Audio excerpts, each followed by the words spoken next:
Hey, everybody, it's Corey Poirier again and back live again. I say back again because I've been on throughout the day doing mini interviews as we are doing a soft launch, I'll call it, for the upcoming two Blue Talks books. One book is a book that the foreword was written by Joe Vitale from The Secret. The other book, the foreword was written by Marie Diamond from The Secret. And interestingly enough, the person I have on with me here is actually, I think, one of, if not the only person, one of for sure the only people that's in both books. So Susan Binnie. Susan, what I like to do, as you know, when I do interviews, is I like to get the guests to tell us a little bit about themselves before we jump right in. So can you tell us a little bit about the work that you do? Yeah, for sure. So I am a storytelling coach, mindset coach, empowerment coach. And I came to that because my daughter, when she was born, the doctors put can't in her world. I took it out of her world, didn't take it out of mine. So after I got laid off, I'm like, wait a minute, what can I do? And so I really focused on what can I do and what's the story I'm going to tell myself and how am I going to, be a successful entrepreneur and how am I going to help other women do the same thing? And I've worked with men as well, but my focus is women because a lot of times we just kind of sit in the background and don't speak our story. We don't tell our story in books, and we don't stand strong in the power of our story. So that's what I help people do. I love it. And so I guess when we talk about the power of story, and maybe I'll tie that into the new books. The new books, like all of our Blue Talks books, the idea is to help people share their story with the world, whether that's their life story, whether that's a business message, whether that's a spiritual story or message. I'm not doing that by accident. Blue stands for Business Life Universe. And so those are traditionally the stories we have in the books. And one of the things I hear from people over and over again is they love that they can, because it's a compilation book, they love that they can sit down and read a 15-minute story and get a full closure on the story and then move on and then go back again later. So why do you think it's important that we're able to tell our stories in succinct ways? Because obviously a compilation book is a lot different than a full book like this, where it's, you're doing all the work and it's the person's reading it at, start to finish. They could have to read 200 pages to get the complete story. So do you think it's a talent to be able to tell a story succinctly? And why do you think it's important that we have that skill? Yeah, I think it's really important to tell something, quick and in a really short form, because there's a lot of people that can't read an entire book, myself being one of them. I mean, I can read an entire book, but I get distracted very easily and it's hard to stay on focus. So if I have a short story, especially one where, there's business, there's life, there's universe, some stories are all wrapped in together. And I've tried to do that with mine. But I think it's really important because people are going to resonate with me or not. But if they don't resonate with me, they can just go to the next chapter. And and then everyone has an opportunity to read bits and pieces of different people's lives and resonate with those that make sense to them and that are important to them. Absolutely. And I guess I'll say for you, because you have, again, a story or a chapter in both these books, why was it important? Like, if you want to tell us, either about the story or, why you wanted to get those stories in print. But, I'd love to hear the why behind you. Like, why did you want those stories in print? And if you want to share a little bit about the stories, that's cool too. Yeah. So because I had an opportunity to be in both books, I jumped on that because I just so resonate with The Secret. I so resonate with everything happens for a reason. If it could have happened a different way, it would have. And one of the stories goes into silver linings because I try to look at everything positively. But the year that I was experiencing, and I go into the whole story, it's kind of started during camping where life was just not going the way I wanted, right? We plan it a certain way. It wasn't going that way. But I had to look at the silver linings. It could have been so much worse in so many areas. And I think that's important. When people read that story, I want them to think about everything in their life that's gone right. Because as humans, we focus on what goes wrong, but I really just want to focus on the things that go right in your life and how has that helped you move forward? What have you learned from that, right? And in the other chapter, I believe it was in the Joe Vitale book, I wrote the chapter, Create the Life You Truly Want to Experience. Now that might sound simple and sound easy for some, and for some it might sound very difficult, but I never created the life I wanted. I created the life for my children, for my family, for my husband, but I never looked at what does Susan Binnie want and how do I create that? And what are the small steps I can take every day to make that happen, right? I talk about in the story the idea of just moving a chair from one side of my living room where I got accustomed to it being to the other side, and it just opened up my whole world. So what are the small things that you can do in your life to open up your world and create that experience that you want to live? Because it's your life, right? You're living it for you, not for anybody else. 100%. And I will say, your case, you've already been a part of books that have been bestsellers. But the interesting part about being in two books, I always tell people, one of the benefits of being in two books is if they are both bestsellers, then you can say you're a multiple time bestselling author. And I always say that until you get to like 10, 15, 20, 25, 30, multiple time could be 2 or it could be 9. Like it really doesn't have a big distinction. It's like why I always say to people, if you're going to land a TED Talk, after you land one, people say, should I only ever do one? I'll say, well, if I were me, if I only wanted to do a certain number, I would stop at 2, because then you can always say multiple time. And I will say, I could see the difference, Susan, after I did my first one. There was like a gap of maybe a year and a half, 2 years. I could see the difference when people read my bio between them saying he's a TEDx speaker versus saying a multiple time TEDx speaker. Like literally just that little nuance changed people's mindset, because again, multiple time could have been 5 or 6. Yes. I'm doing my 4th one next week, but at the time, I mean, 2 is the same as 9. And so that's why, at the same time, having yourself in 2 books is a nice little approach to having that happen. But again, in your case, you've already been in other books, so you already kind of got that. Yeah, I'm actually, this will be 6. And I believe we're writing one more together. And so it's, for me, I had to really look at how many books do I write? How many chapters do I write before I write my own book? And I don't know, I was like, oh, I can't write a whole book. I just can't do it. Well, then I really looked at it and thought, yeah, I can do it. I can set my mind to it and I can do it. But is it going to interest people? And I thought, you know what, if I am able to write several chapters in several different books, several of yours and others that I've done, it gives me that sense that I can do a whole book.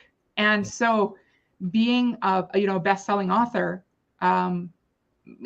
international best-selling author multiple times is great. But for me, it was more about the endurance in the long haul. How many books, how many chapters can I write? How many books can I get in before I'm like, okay, I'm done. I'm good. I got 7 chapters. Now I'm going to write my book. And if people don't resonate with my book, well, they're going to resonate with at least 1 chapter. I know that for sure.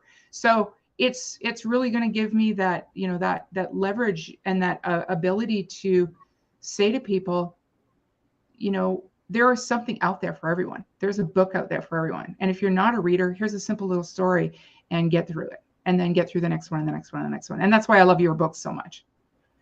Well, thank you so much. And Shannara is mentioning that she liked how that resonated with her, that you had said, like, a person could read the book and they may not like one chapter, but they can literally move on to another one. And I will say that's the difference too. It's like if you buy, well, I'll say it this way. If you buy a greatest hits album and every song on the album was a hit, let's say, or most of them were a hit that you liked, you're probably going to get more play out of that CD than if you buy a band's and full album of a band, you don't know the songs and you just like 5 or 6 of the songs. So what I will say is, because if you don't like or even a better example is if you don't like the band's style, then the album's done for you. If it's a full album by one band and you don't like their sound, the album's done. But if you didn't like that one song by them, but it's 10 other band songs on there, you still might love the CD. So I see it the same way, that you might read the book, there might be 30 chapters. You might not resonate with 2 of them, but you might love 28. You're going to say that was still a game-changing book for me. Whereas to your point, Susan, if it was an author that wrote the book and you didn't like the first chapter or second chapter, you're probably going to tap out from the book. So that's one of the benefits of compilation that I don't talk about often. So I'm glad you mentioned that. And I will say, one of the things too, even though I said obviously one time is different than multiple time. But I will say, when you get up to 6 and 7 times, when you're releasing your book and you can say on it 7-time #1 best-selling author at the top of your book, that's still going to get a person to move quicker than if it says best-selling author. Yeah, absolutely. And it's funny you mentioned Shannara, because quick little funny story. I met her online on one of the events that you did, and she's like, "Oh, Susan Binnie, I've been wanting to see you and talk to you for a long time, and I feel like I know you so well." And I'm like, "How? Why? What?" She's like, "I read a chapter in your book." I'm like, "Oh, you read this one?" And I showed her the book. She goes, "No, I haven't read that one." I'm like, "Which one did you read?" And then I found out all the books that I've been in. She goes, "Oh, I read that one. Oh, I want to read that one, and I want to do this one, and I want to do this one." So it just gave me that sense that she already knew what I was all about, and she read the one and she wanted to read the other. So yeah, definitely when I write my own book, it will be, 7 times best-selling author. And what do you know about Susan Binnie? What don't you know about Susan Binnie? Read this book and then you'll get it all, right? So yeah, it really helps to keep that conversation going as well. Yeah, well, and that's another point. I mean, I know, the conversation isn't necessarily about just why a person should write in a compilation book, but another variable is the more that you write in, doesn't matter if it's with Blue Talks or anybody else, the more you write in, if you are the person that does the reach out and networking with the other co-authors, you can build a lot of relationships. If you think about it, I've probably written in 10 compilations that aren't related to my own at all. And if you think of 30 authors in each one, that's 300 people that are like-minded and believe in investing in themselves. I mean, that's a big pool of people that I should be networking with, and we have a commonality. Like, I can literally say, "Congrats, we're both in the same book. We should get on a Zoom call." So, I mean, I think sometimes people, I feel like it's one of those gifts that keeps on giving. Writing your own book has its own gifts that keeps on giving. But writing a compilation, if you understand all the different nuances, like, for example, you're learning the book business on somebody else's time, because with a compilation book, you get to, whoever's doing the launch, you get to study the way they launch, the different ways they get to the book to bestseller, and all those things. You're getting to learn all that without you having to do that on your first book. So by the time you put out your book, you'll have the knowledge of being a part of 7 different launches. Yeah. So I think that's too. Yeah, and it it has been great, and I've met thousands of people through being an author, and being a speaker. But being an author is something I didn't think I'd ever be able to do. When you don't write a lot in school and you don't read a lot, and I've read some books. We've talked about that before, but the ones that really stand out to me are the short stories, are the ones that you can just consume in a very short period of time and then put the book down and come back to it, as opposed to completely getting lost in the book and losing. My husband does this all the time. He picks up a book and he starts reading it, and then it's really, really good. 5.5 hours go by, and he's like, "Oh my God, I've missed my entire day." It's like, well, yeah, why don't you try reading short stories? Or I don't know if I like those. So I actually got him to read the last Blue Talks book that I was in, and he really enjoyed the diversity of it. Really enjoyed the different authors and the different, the likes of it. So I think there's definitely something to that for sure. Absolutely. So, Susan, as we wind down, I say wind down, as we come to a close, can you tell us, and this is, I think, very important. I'll say before I ask this, since I've talked about Blue Talks and the books today, I mentioned earlier, I don't think I mentioned it since we've been on this call, that I decided that what I was doing, every book we launch, I do some sort of bonus. And so this time, before it gets to Amazon, so probably in the next, I'm going to say, few business days, right now what I have on is for those that grab a copy of the book, whether they grab the single book or there's an option to grab both books and only pay $5 more roughly.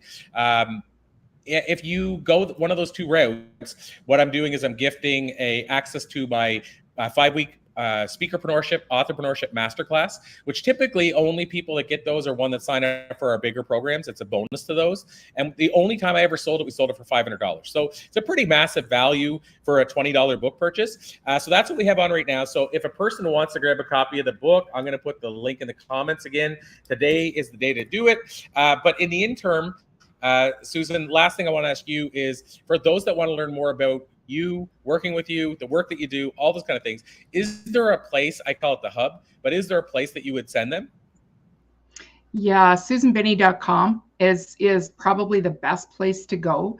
And it's like anything else. It's the story of my life that's ever changing. And so it's under construction kind of constantly. But here in the next couple of months, I'm going to be putting on, my speaker reels and the different books that I've been in. But it really will tell you the story of who I am, how I got started, and some of the things that you can do. You can even start your story journey on there. Some of the things that you can do that are simple things. I talk about, yes, I can, yes, I will, because yes, I am. And I want to tell all the viewers that as well. Yes, you can. What can you do? Make a list of all the things you can do. Not the things you can't do, just all the things you can do. What will you do to make those things come to reality? And who are you to have all of that? What do you want? But that piece of, just because you can doesn't mean you have to. So check out SusanBinnie.com. Amazing. And Shannara gave you a great comment in the comments. So if you want to go check that, maybe ask Shannara if you can use that as a testimonial. Sometimes we forget to grab these great testimonials when they weren't asked for, because that's the best time, whenever people are just sincerely saying what they feel. So go check out what she said, Susan, see if you can use that and grab a screenshot of it. And Susan, Binnie, thank you so much for joining us today. Always a pleasure. You're going to be actually emceeing our upcoming 2 events in Alberta this month, in fact. So for those of you watching that are going to be at one of those 2 events or both, Susan will be there emceeing. So thank you, Susan, for being the rock star that you are. Always appreciate it. And with your permission, I'll call it a to be continued. Absolutely. Bye for now. Thanks so much, Susan. And I'll be back, everybody, later on. I'm looking at the clock here. I'll be back around 1:30 with Melissa or Mel Kahn.